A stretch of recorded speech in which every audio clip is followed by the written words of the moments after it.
एक निषाद बेटी के साथ जो इन्होंने अयोध्या में किया समाजवादी पार्टी के नेता ने, क्या ये ठीक था? क्या एक निषाद बेटी की इज्जत के साथ खिलवाड़ समाजवादी पार्टी के लोग करते हैं? हमारा मंत्री डॉक्टर संजय निषाद वहां जाकर के उस बेटी की हालत देख करके रो पड़ा था और कह रहा था ये है निषादों के साथ समाजवादी पार्टी का कृत्य।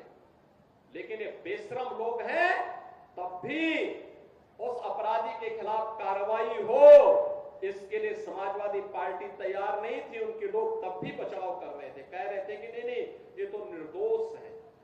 अरे निर्दोष क्या है? सब कुछ तो उसका प्रमाणित हो चुका है और उसके बाद भी निर्दोष बोलते हैं उसको। कन्नौज में जो किया इनके नेताओं ने एक नाबालिग बेटी के साथ, और उसके बाद भी उसका बचाव कर रहे हैं, उसके बाद भी उसका बचाव कर रहे हैं। क्या ये सही था क्या जो कन्नौज में इनके नेता कर रहे थे? क्या ये सही था क्या? आज तो प्रमाणित हो चुका है कि इनके कृत्य क्या है। बहनों और भाइयों, यही समाजवादी पार्टी की वास्तविक पहचान है, क्योंकि ये लोग जब से सत्ता में आए थे लगातार यही काम करते थे। व्यापारियों को लूटते थे, बेटियों की इज्जत के साथ खिलवाड़ करते थे, गरीबों की जमीनों पर कब्जा करते थे, दबंगई के बल पर गरीबों की जमीनों को कब्जा करते थे। याद करिए, जब मार्च 17 में सरकार बनी थी और सरकार बनते ही मैंने कहा था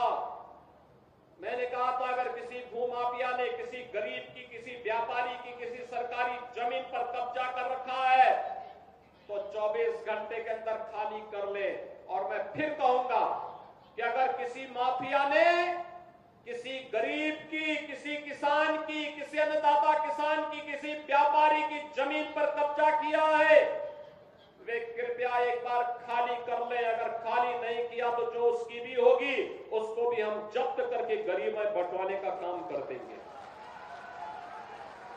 मैं फिर कहूंगा, ये माफियागिरी किसी भी स्थिति में नहीं चलने दी जाएगी। कानून का राज हो, सबको सुरक्षा मिलेगी, सबको योजनाओं का लाभ मिलेगा।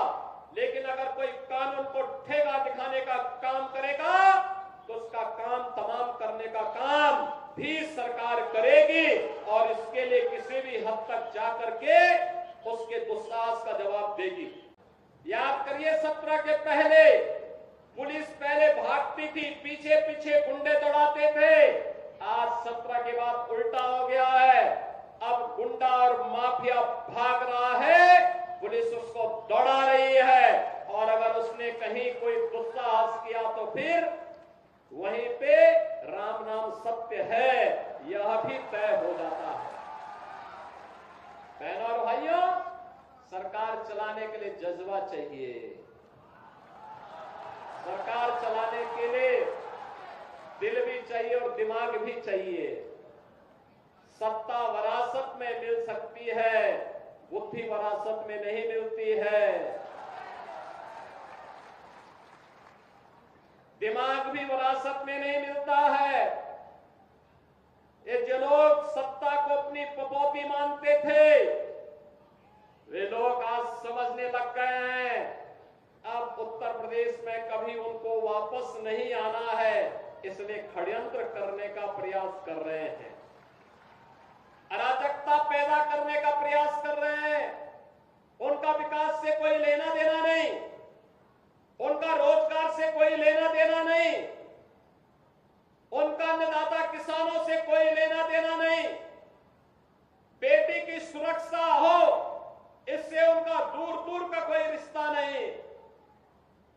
उनको व्यापारी का सम्मान हो, इससे भी कोई दूर दूर तक रिश्ता नहीं। और तो आप देखते होंगे, जब उनके किसी एक माफिया शागिर्द को, किसी डकैत को जो पुलिस मुठभेड़ में मारा जाता है, जब मारा जाता है तो इनकी दुखती हुई नस पर जैसे पुलिस ने उंगली रख दी हो, तब ये चिल्लाने लगते हैं। आप मुझे बताओ, जो डकैत पुलिस मुठभेड़ में मारा गया,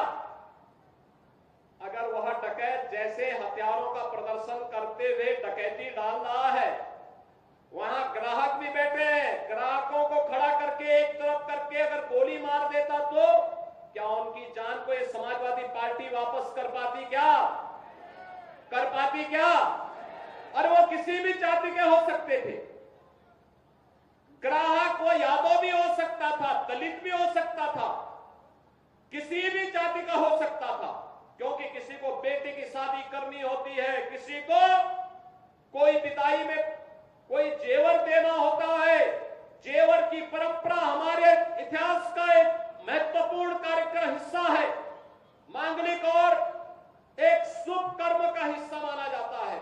और अगर जेवर खरीदने के लिए किसी शराब और किसी सुनार के घर में व्यवसायिक प्रतिष्ठान में कोई ग्राहक गया है और उस ग्राहक के साथ लूट हो, उस व्यापारी के साथ सरेआम लूट हो, डकैती डाल करके करोड़ों रुपए की डकैती डाल दी जाए, अगर डकैत हत्या करके भाग गया और पुलिस के पास सुराग नहीं मिलती तो यही लोग बोलते देखिए साहब अराजकता है।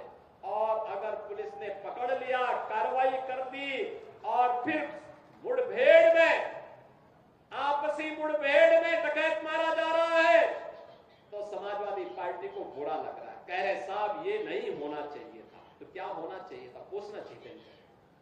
थोड़ा पूछिए इन लोगों से क्या होना चाहिए था। क्या उत्तर प्रदेश के अंदर होता था 2017 के पहले? यही उत्तर प्रदेश है जहां पर हर जिले में समाजवादी पार्टी और कांग्रेस के नेतृत्व में पलने वाले माफियाओं की समानांतर सरकारें चलती थी। ये अंबेडकर नगर में भी चलती थी। याद करिए, हिंदू जागरण मंच के अध्यक्ष, टाडा जनपद के ही निवासी, हमारे एक प्रमुख कार्यकर्ता की हत्या यहां होती है और कोई सुनवाई नहीं होती, कोई सुनवाई नहीं हो रही थी। तब भी मुझे आंदोलन करने के लिए अंबेडकर नगर जनपद में आना पड़ा था। तब भी हम लोगों ने आंदोलन किया था उस माफिया के खिलाफ और समाजवादी पार्टी की सरकार की अराजकता के खिलाफ। कौन ऐसा जिला था, चाहे वह अंबेडकर नगर जिला रहा हो, अयोध्या रहा हो, मऊ, आजमगढ़, गाजीपुर, प्रयागराज, प्रतापगढ़, सुल्तानपुर, कोई जिला ऐसा नहीं था जहां पर कोई न कोई बड़ा माफिया समानांतर सरकार चला करके आम जनता की आवाज को दबाता था, गरीबों की आवाज को दबाता था, पिछड़ों की आवाज को दबाता था और दलित वंचित योजनाओं से भी वंचित रहते थे और सरकारें अपनी मौज मस्ती करती थी, उनको इससे कोई मतलब नहीं था। उनकी सरकार रहनी चाहिए, बाकी जाए भाड़ में, यही करते थे वे लोग। लेकिन 17 के बाद एक एक करके माफिया कहां चले गए ये भी आप सब जान रहे हैं। माफियाओं की छुट्टी हो गई, माफिया मुक्त उत्तर प्रदेश हो गया। जो लोग पर्व और त्योहार में विघ्न बाधा डालते थे, विघ्न बाधा समाप्त हुई। अब पर्व और त्योहार शांतिपूर्ण तरीके से मनाए जा रहे हैं। बेटी और व्यापारी की सुरक्षा पर जो खतरा पैदा करते थे वे सभी गायब हो गए और जो बचे हैं वे भी अपनी अंतिम यात्रा की तैयारी कर रहे होंगे। बहनों और भाइयों, मैं तो केवल आपसे कहने के लिए आया हूं, मैं केवल आपसे कहने के लिए आया हूं कि रात जलती हुई बेटी के साथ किस प्रकार का व्यवहार होता था और किस प्रकार के वक्तव्य आते थे उस समय के मंत्रियों के, किस प्रकार के बेशर्मी पूर्ण वक्तव्य देते थे समाजवादी पार्टी के नेता। बहनों और भाइयों, ये किसी से छुपा हुआ नहीं है और इसीलिए मैं आज आपसे कहने के लिए आया हूं, एक बेटी तो सबकी बेटी होती है। उस बेटी का सम्मान और उसकी रक्षा पूरे समाज का दायित्व बनता है। लेकिन ये समाजवादी पार्टी इसका महत्व कहां समझ पाएगी। यहां तो गुंडों की भरपूर फौज खड़ी थी, उनको लेकर के लोग चलते थे, उनको अपना शागिर्द मानते थे। जो जितना बड़ा गुंडा और माफिया होता था समाजवादी पार्टी में उतना बड़ा ओहदा उसको दे दिया जाता था। और समाजवादी पार्टी के लोग इसी में गौरव से बोलते थे कि देखिए ये गुंडा हमारा इस जिले को संभालेगा। उनको नहीं पता था कि जनता लड़ाई लेगी, एक गुंडे और माफिया एक एक करके यमलोक की यात्रा के लिए प्रस्थान कर जाएंगे और जनता जनार्दन के साथ अन्याय का हिसाब चुकता होगा।